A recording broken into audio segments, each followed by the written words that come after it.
Kalian tahu gak, kenapa kelompok topi jerami menggambar simbol X di tangan mereka di Ark Alabasta? Karena tombol subscribe kanal YouTube Anak Buah Bagi terlalu ribet buat digambar.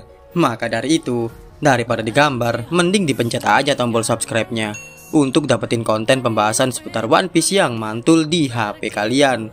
Halo teman-teman, ketemu lagi dengan Anak Buah Bagi, penyedia konten pembahasan seputar One Piece. Kali ini kita punya hal yang sangat penting untuk didiskusikan.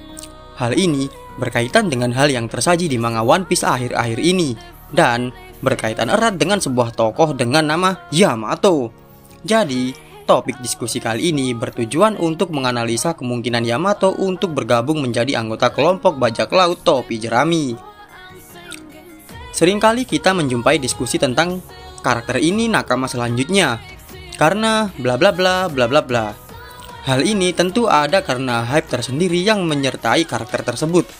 Misalnya, Gaimon next nakama, Gin next nakama, Carrot next nakama, Momo next nakama, dan seterusnya, dan seterusnya. Saya biasanya tak tertarik dengan diskusi yang seperti itu, tetapi kali ini kasusnya sangat berbeda sekali. Salah satu penyebab utamanya adalah Yamato mengungkapkan keinginannya untuk berlayar ke lautan bersama Luffy. Ya, mungkin ini hal yang biasa dan mirip seperti keinginan Carrot. Akan tetapi, ada satu hal pembeda yang sangat mengundang rasa penasaran saya di sini. Yamato ingin menapak tilas perjalanan yang pernah dilakukan oleh Kozuki Oden, orang yang diidolakan oleh Yamato. Sebagai kru pinjaman Raja Bajak Laut sebelumnya, Kozuki Oden mempunyai kisah perjalanan yang legendaris. Tentunya keinginan Yamato ini tidak bisa dianggap remeh begitu saja, karena keinginan Yamato bisa menjadi alasan yang kuat bagi Yamato untuk bergabung menjadi kru topi jerami. Keinginan Yamato untuk berlayar dengan Luffy membawa hype kepada penggemar serial One Piece, di mana banyak yang berkeinginan, berkeyakinan, dan mungkin memohon kepada Oda untuk menjadikan Yamato sebagai anggota kelompok bajak laut topi jerami.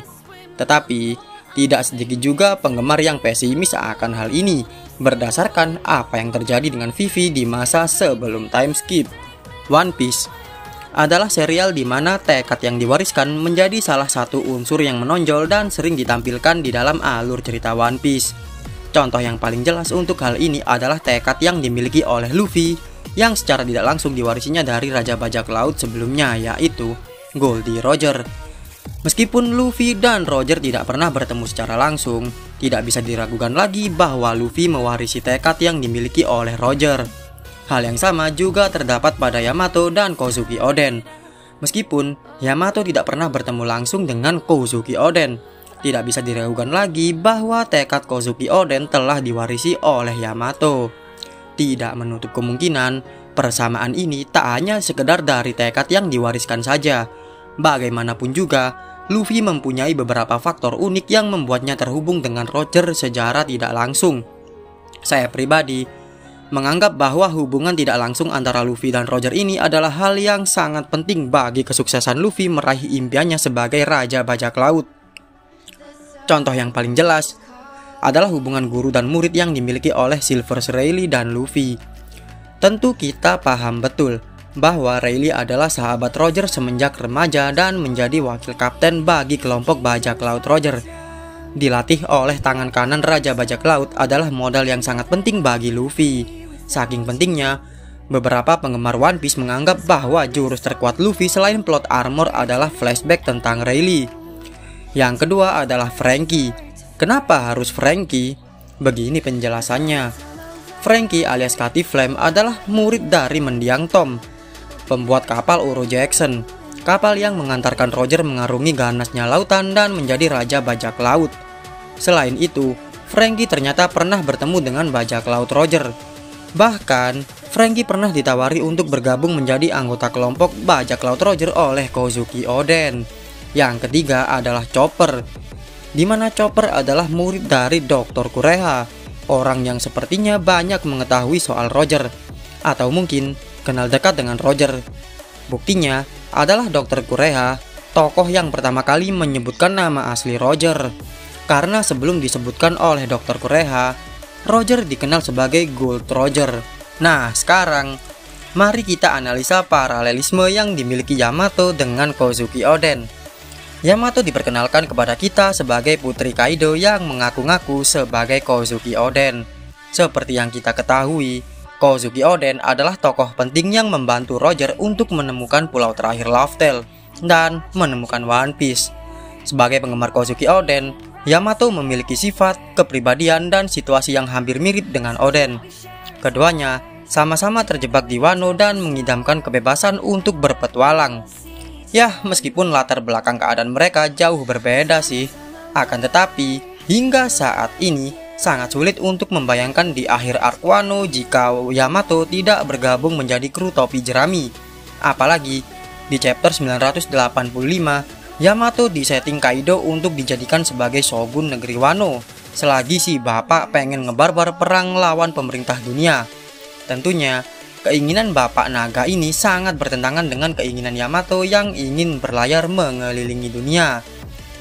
Yamato memiliki jurnal perjalanan milik Kozuki Oden, di mana jurnal tersebut dianggap Yamato sebagai panduan hidup yang mengilhaminya untuk mewujudkan cita-cita Oden. Mungkin saja, nanti akan ada hal lain yang terungkap sebagai alasan dasar bagi Yamato untuk bergabung ke dalam kelompok topi jerami. Akan tetapi, ada beberapa hal yang mengganjal dan menjadi sumber keraguan perihal bergabungnya Yamato ke dalam kru topi jerami. Yang pertama adalah paralelismenya dengan Vivi, di mana status mereka adalah incest dan anak dari tokoh yang menjadi figur kepala negara di dalam cerita One Piece. Seperti yang kita tahu, Orochi benar-benar mati di penggal Kaido. Maka secara de facto, Kaido adalah penguasa negeri Wano untuk saat ini. Yang kedua adalah sebuah pertanyaan seperti ini. Apa peran atau jabatan yang akan dipegang oleh Yamato nanti seandainya Yamato bergabung ke dalam kelompok topi jerami? Pertanyaan yang bagus. Tetapi ada jawaban atas pertanyaan tersebut. Jawabannya seperti ini. Mari kita kesampingkan dulu pentingnya Nico Robin yang bisa membaca poneglyph dan menjurus ke aspek yang lebih teknikal. Apa gunanya jabatan atau profesi arkeolog di sebuah kelompok bajak laut? Tak semua kru wajib mempunyai pos atau jabatan tertentu dalam sebuah kapal. Seringkali, penggemar One Piece terjebak oleh paradoks Mugiwara sentris, di mana kru topi jerami dalam tanda kutip harus memiliki satu pos atau jabatan khusus di dalam sebuah kelompok. Alasan utamanya adalah untuk membuat peran anggota kru topi jerami tetap relevan dengan fungsinya di atas kapal. Tetapi, bisa saja Yamato berperan menjadi petarung murni selain Zoro di kelompok topi jerami.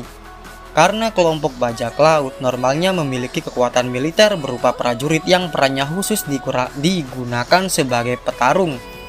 Sebagai kelompok bajak laut, kru topi jerami ini terbilang cukup kecil, di mana sebagian besar dari mereka mempunyai posisi atau jabatan khusus dan merangkap sebagai petarung.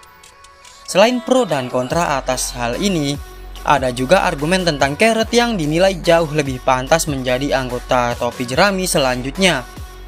Selain cocok sebagai pengawas di tiang kapal, Carrot telah berlayar bersama kelompok topi jerami untuk waktu yang lumayan lama, terhitung sejak di arc Whole Cake Island tepatnya.